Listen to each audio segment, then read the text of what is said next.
Video like जरूर कर लीजिए और ऐसे वीडियो लगातार फ्री में पाने के लिए चैनल को तुरंत सब्सक्राइब कर लीजिए और बेल आइकन को जरूर टैप कर लीजिए ताकि आगे भी सारे वीडियो आपको मिलते रहे। यूट्यूब में फॉलो करते हैं तो प्लीज ये वाला फ्री टेलीग्राम चैनल जरूर ज्वाइन कर लीजिएगा। सारे नोटिफिकेशन सारे अपडेट यहीं पे आते हैं, ध्यान रखिएगा। सारे क्वेश्चन अटेम्प्ट करिए और स्कोर अपना तुरंत कमेंट करके बताइए कितने सही हो रहे हैं कितने गलत हो रहे हैं, जल्दी से कमेंट करके बताइए।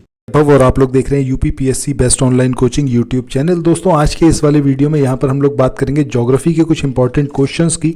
अभी ये जो क्वेश्चंस हैं ये बनाए गए हैं जो आपका एक बुक है महेश वर्णवाल की ज्योग्राफी की, वहाँ से, और ये बहुत ज़्यादा इंपॉर्टेंट बुक्स है। इवन यूपीएससी में भी ये बुक प्रेफर करी जाती है। सो मेरा सजेशन है आप लोगों को कि अगर आप लोगों ने ये बुक नहीं पढ़ी है और अब तो वक्त भी नहीं है इतना कि समीक्षा अधिकारी के लिए आप इस बुक को कंप्लीट कर पाएँ, तो आप ये सीरीज़ ज़रूर देखिए। यहाँ पर ज्योग्राफी के हम 3000 से ज़्यादा क्वेश्चंस को कवर अप करेंगे। और अगर आप लोग इंटरेस्टेड हैं तो मैं आपको सजेस्ट करूँगा कि स्टडी फॉर सिविल सर्विसेज के पेड ग्रुप में आप तुरंत ज्वाइन करें समीक्षा अधिकारी के लिए। एकदम लिमिटेड टाइम में लिमिटेड कंटेंट के साथ में आपको सारी चीज़ें वहाँ पर प्रोवाइड की जाएंगी ताकि आप एग्जामिनेशन में सफल हो पाएँ। उसके लिए आपको सिंपली डिस्क्रिप्शन सेक्शन में जाना है, वहाँ पर दिए गए नंबर्स पर बात करनी है और आप कोर्स में एनरोल करवा सकते हैं। या फिर ये जो आप अपने स्क्रीन पे नंबर देख रहे हो 8564880530 9696066089, इसके अलावा व्हाट्सएप और टेलीग्राम के थ्रू भी आप संपर्क कर सकते हैं, जिसके लिए आपको 7838692618 इस नंबर पर कांटेक्ट करना है। बहरहाल फ्री ऑफ कॉस्ट यहाँ पर आप सारे क्वेश्चंस को देख सकते हैं। खुद से यहाँ पर हर एक क्वेश्चन को लगाने का ज़रूर प्रयास करिएगा। सो पहला यहाँ पर क्वेश्चन है कि ये जो स्टेटमेंट आपको दे रखे हैं इसमें से कौन कौन से सही नहीं है। जो इनकरेक्ट स्टेटमेंट है वो आपको बताने हैं। पहला यहाँ पर स्टेटमेंट है कि मेकांग गंगा सहयोग भारत और अन्य सार्क देशों द्वारा एक पहल है। सो पहले स्टेटमेंट की बात करें, पहला स्टेटमेंट एकदम सही है। इंडिया और 5 आसियान देश हैं जिनके द्वारा इस पहल को स्टार्ट करा गया, मेकांग गंगा सहयोग पहल को। ठीक है। दूसरा है हिमसागर एक्सप्रेस, ये भारत की सबसे लंबी रूट की ट्रेन है। ये यहाँ पर इनकरेक्ट है। क्यों इनकरेक्ट है? क्योंकि अगर हम हिमसागर की बात करते हैं तो ये जम्मू तवी से कन्याकुमारी तक जाती है। ठीक है। और ये हिंदुस्तान की सबसे लंबी रूट की ट्रेन नहीं है। सबसे लंबे रूट की ट्रेन जो है वो आपका विवेक एक्सप्रेस है। क्या है? विवेक एक्सप्रेस। और ये जो ट्रेन है ये आपकी 4273 किलोमीटर की दूरी को तय करती है। डिब्रूगढ़ असम से चलती है कन्याकुमारी तक। सो ये स्टेटमेंट यहाँ पर इनकरेक्ट है। इसके बाद उत्तर रेलवे, ये भारत का सबसे बड़ा रेलवे जोन है, ये स्टेटमेंट सही है। इसके बाद उत्तर पूर्वी रेलवे डिवीजन का जो गोरखपुर प्लेटफॉर्म है ये दुनिया का सबसे लंबा प्लेटफॉर्म है। सो यहाँ पर जब हम बात करते हैं गोरखपुर वाले की तो ये स्टेटमेंट भी यहाँ पर सही नहीं है। ठीक है। ये उत्तर पूर्वी रेलवे डिवीजन का जो है आपका प्लेटफॉर्म सही नहीं है। तो आगे चले नेक्स्ट क्वेश्चन को देखें। इससे पहले कुछ एक इन्फॉर्मेशन है आप लोगों के लिए जो बहुत इंपॉर्टेंट है। अगर आप लोग उत्तर प्रदेश पीसीएस की तैयारी कर रहे हैं, आप आरओ की तैयारी करना चाहते हैं, बीईओ की तैयारी करना चाहते हैं, इन तीनों एग्जाम की अगर आप तैयारी करने चाहते हैं तो स्टडी फॉर सिविल सर्विसेज के कोर्सेज को आप ज्वाइन कर सकते हैं कंप्लीट तैयारी के लिए।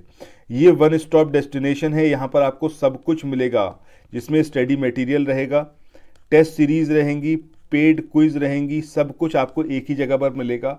और ये सब कुछ सफिशिएंट होगा आपके एग्जाम को क्रैक करने के लिए, एग्जाम को निकालने के लिए। लेटेस्ट ग्रुप स्टार्ट हो चुके हैं और उन ग्रुप में आपको एडमिशन लेने के लिए सिंपली जो ये नंबर मैं आपकी स्क्रीन पर लिख रहा हूँ, इन नंबर्स पर आप कॉल कर सकते हैं। 8564880530 इस नंबर पर आप संपर्क कर सकते हैं। इसके अलावा 9696066089 इस नंबर पर कांटेक्ट कर सकते हैं, या फिर आप 7523864455 इन तीनों में से किसी भी नंबर पर कॉल करके आप हमसे संपर्क कर सकते हैं और ये लेटेस्ट ग्रुप जो है इसमें आप एडमिशन ले सकते हैं। क्यों सही नहीं है? क्योंकि अगर हम बात करें जो सबसे लंबा प्लेटफॉर्म है वो कहाँ का है, वो है आपका हुबली जंक्शन रेलवे स्टेशन जो कि कर्नाटका में है। वो दुनिया का सबसे लंबा प्लेटफॉर्म है, जबकि ये जो है सेकंड नंबर पर आता है। तो ये भी इनकरेक्ट है, ये भी इनकरेक्ट है। तो हमारा आंसर क्या हो जाएगा? Second and fourth. इसके बाद मूव ऑन करते हैं नेक्स्ट क्वेश्चन पे। इस क्वेश्चन में यहाँ पर आपको जो राजमार्ग हैं वो दिए हुए हैं और वो कहाँ के हैं राजमार्ग ये दिया हुआ है। तो सबसे पहले अगर हम बात करें राष्ट्रीय राजमार्ग 1, तो राष्ट्रीय राजमार्ग 1 जो है आपका यहाँ पर जो पेयर दे रखा है वो दिल्ली अमृतसर दिया हुआ है, ये यहाँ पर एकदम करेक्ट है। राष्ट्रीय राजमार्ग 3 की बात करें तो राष्ट्रीय राजमार्ग 3 यहाँ पर थाने चेन्नई दिया हुआ है, गलत है, ये आपका आगरा और मुंबई है। ठीक है। इसके बाद नेक्स्ट है आपका राष्ट्रीय राजमार्ग संख्या 7, जो यहाँ पर हजीरा और कोलकाता दिया हुआ है, तो ये भी यहाँ पर इनकरेक्ट है। क्यों? क्योंकि ये आपका वाराणसी और कन्याकुमारी, ठीक है, इसको जोड़ता है। सो यहाँ पर देखें तो सेकंड और थर्ड ये यहाँ पर इनकरेक्ट है। आपको बताना है कि सही मेल कौन सा खाता है, तो वो केवल एक है, यानी कि ऑप्शन बी जो है वो यहाँ पर सही होगा। इसके बाद आगे बढ़ते हैं नेक्स्ट क्वेश्चन पे। अब अगला जो यहाँ पर हमारा क्वेश्चन रहेगा वो अगले चैप्टर से रहेगा, ठीक है।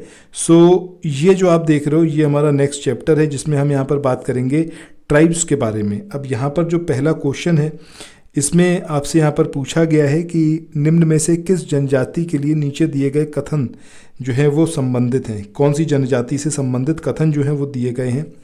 पहला यहाँ पर स्टेटमेंट है कि नागालैंड, मणिपुर और अरुणाचल प्रदेश, इसमें ये ट्राइब पाई जाती है। तो पहला स्टेटमेंट यहाँ पर जो है किसको रिप्रेजेंट कर रहा है आप नहीं फाइंड आउट कर सकते, क्योंकि यहाँ पर 3 अलग अलग स्टेट दे रखे हैं। दूसरा है झूमिंग प्रथा से वो खेती करते हैं, इससे भी आप फाइंड आउट एग्जैक्टली नहीं कर सकते। ज़्यादातर वो नग्न घूमते हैं। यहाँ पर अब इन 3 पॉइंट को हम मिलान करके किसी एक चीज़ पर पहुँच सकते हैं। इसके बाद इंडो मंगोलायड नस्ल समूह से वो संबंधित हैं। इन चारों को जब हम एसोसिएट करेंगे तो हम किसकी बात कर रहे हैं? नागा ट्राइब की बात कर रहे हैं।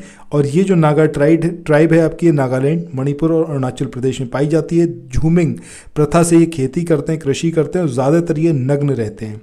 इंडो मंगोलायड नस्लीय समूह से ये रिलेटेड है, तो आंसर ऑप्शन बी आएगा।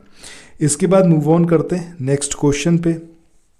इस क्वेश्चन में यहाँ पर आपको 2 लिस्ट दे रखी हैं, नीचे एक कोड दिया हुआ है और आपसे कहा गया है कि कौन सा यहाँ पर कोड सही होगा। सो एक तरफ आपको ट्राइब दे रखी है और एक तरफ क्षेत्र दिए हुए हैं। तो सबसे पहले यहाँ पर हम बात करें गरासिया की। अब ये जो गरासिया ट्राइब है या फिर गरसिया ट्राइब है, ये कहाँ की है? आपकी राजस्थान की। तो इसका मिलन किसके साथ में होगा? 4 के। खरबार ट्राइब की बात करें तो ये कहाँ की है? उत्तर प्रदेश की, यानी कि 3 नंबर से इसका अटैचमेंट रहेगा। इसके बाद सहरिया की बात करें तो सहरिया ट्राइब आपकी कहाँ? मध्य प्रदेश, यानी कि नंबर 1। वहीं ओंज ट्राइब की बात करें तो ये अंडमान और निकोबार, यानी कि सेकंड। सो कोड क्या होगा? 4312। सो 4312 ऑप्शन सी जो है वो यहाँ पर सही आंसर होगा। इसके बाद अगले क्वेश्चन की बात करें। इस क्वेश्चन में यहाँ पर आपसे पूछा गया है कि चंदा समिति ने 1960 में किसी भी जाति या फिर समुदाय को आदिवासी समूह में शामिल करने के लिए मुख्य रूप से 5 मानकों का निर्धारण किया। निम्नलिखित में से कौन सा मानक उसमें शामिल था? भौगोलिक अलगाव, विशेष संस्कृति, जनजाति की विशेषता, पिछड़ापन और संकोची स्वभाव। सो यहाँ पर अगर हम बात करें तो ये जो 5 यहाँ पर दिए गए हैं पैरामीटर, ये पाँचों के पाँचों उस बात में कहे गए थे कि ये 5 के 5 जो मानक हैं इनके आधार पर किसी भी जाति या फिर समूह को आदिवासी समूह के रूप में शामिल किया जाए। भौगोलिक अलगाव, विशेष संस्कृति, जनजाति की विशेषता, पिछड़ापन और संकोची स्वभाव। इसके बाद मूव ऑन करते हैं नेक्स्ट क्वेश्चन पे। इस क्वेश्चन में थारू ट्राइब के बारे में स्टेटमेंट दिए गए हैं। पहला है कि वे नैनीताल से लेकर गोरखपुर और तराई क्षेत्र तक के क्षेत्रों में रहते हैं। दूसरा, ये संयुक्त परिवार प्रणाली का पालन करते हैं। अब आपको बताना है कि कौन कौन से स्टेटमेंट थारू ट्राइब के बारे में सही हैं। सो ये दोनों ही स्टेटमेंट थारू के बारे में सही हैं। इसके अलावा एक पॉइंट और याद रखना है कि वे किरात वंश के होते हैं, ठीक है, किरात वंश के हैं। सो ये बातें आप थारू ट्राइब के बारे में याद रखें कि जो नैनीताल से लेकर ये गोरखपुर और तराई के क्षेत्रों में रहते हैं और ये संयुक्त परिवार प्रणाली का पालन करते हैं, किरात वंशी हैं। सो ऑप्शन सी यानी कि 1 और 2 दोनों स्टेटमेंट सही हैं। इसके बाद अगले क्वेश्चन की बात करें। वे अच्छे व्यवसायी हैं, चीन तिब्बती परिवार की भाषा बोलते हैं, उत्तराखंड में पाए जाते हैं और मंगोलायड नस्लीय समूह के हैं। अब ये बुक्सा हैं, कोरबा हैं, भोटिया हैं या फिर भील हैं। तो सही आंसर यहाँ पर क्या आएगा हमारा? ऑप्शन सी यानी कि भोटिया। भोटिया की बात करें तो भोटिया ये जो हैं आपके कौन सी उसके हैं? ये आपके चीनी तिब्बती परिवार की भाषा बोलते हैं भोटिया। इसके अलावा इनके बारे में ये चीज़ आपको याद रखनी है, उत्तराखंड में पाए जाते हैं, मंगोलाइड नस्ल के हैं। जबकि बुक्सा की बात करें तो ये आपके उत्तराखंड में पाए जाते हैं, लेकिन ये हिंदी भाषा बोलते हैं, चीनी तिब्बत भाषा नहीं बोलते और हिंदुओं की तरह ये मतलब विवाह प्रणाली है इनकी और पटवार राजपूत परिवार से ही रिलेटेड है। इसके अलावा कोरवा की बात करें तो ये छत्तीसगढ़ और थाईलैंड की तरफ पाए जाते हैं। भील की बात करें तो राजस्थान में, यानी कि यहाँ पर हमारा आंसर क्या आएगा? Option C. इसके बाद नेक्स्ट क्वेश्चन की बात करते हैं कि निम्न में से कौन सी जनजाति नीचे दी गई विशेषताओं का प्रतिनिधित्व करती है। भारत का सबसे बड़ा आदिवासी समूह है ये। इसके अलावा ये जो हैं आपके प्रोटो द्रविड़ नस्लीय समूह के हैं और ये छत्तीसगढ़, आंध्र प्रदेश और उड़ीसा में पाए जाते हैं। सो ये तीनों ही चीज़ें रिप्रेजेंट किसको कर रही हैं? गोंड। गोंड की ये विशेषता है, गोंड ट्राइब की। ये इंडिया की सबसे बड़ी ट्राइबल ग्रुप है और ये प्रोटो द्रविड़ नस्लीय समूह के हैं और ये छत्तीसगढ़, आंध्र प्रदेश और जो आपका उड़ीसा है वहाँ पर ये पाए जाते हैं। सो इनके बारे में ये सारी बातें याद रखिएगा, ठीक है। चलो इसके बाद आगे बढ़ते हैं नेक्स्ट क्वेश्चन पे। इस क्वेश्चन में यहाँ पर आपसे पूछा गया है कि बहुपतित्व यानी कि एक स्त्री के कई सारे हस्बैंड, ठीक है, पति प्रणाली उनके बीच प्रसिद्ध है। उनका प्रमुख व्यवसाय पशु चराई है और दक्षिण भारत का सबसे बड़ा आदिवासी समूह है ये। अब ये ओरांव हैं, असुर हैं, मुंडा हैं या फिर ये टोगा हैं। तो सही आंसर क्या आएगा आपका? टोडा। टोडा ट्राइब जो है ये हमारा सही आंसर होगा, ठीक है। चलो इसके बाद जो है आज के इस वाले सेशन को यहीं पर एंड करते हैं। आई होप ये वाला सेशन आप लोगों को इंटरेस्टिंग लगा होगा। ट्राइब से रिलेटेड एक क्वेश्चन आपको ज़रूर एग्जामिनेशन में देखने को मिलेगा। तो अगर आपने अभी तक हमारे चैनल को सब्सक्राइब नहीं किया है तो ज़रूर करिए, क्योंकि यहाँ पर ना सिर्फ ट्राइब से रिलेटेड बल्कि जो कुछ आपके एग्जाम में आ सकता है वो सब कुछ यहाँ पर आपको बताया और समझाया जा रहा है। So thank you so much और मिलते हैं नेक्स्ट वीडियो में। Bye bye.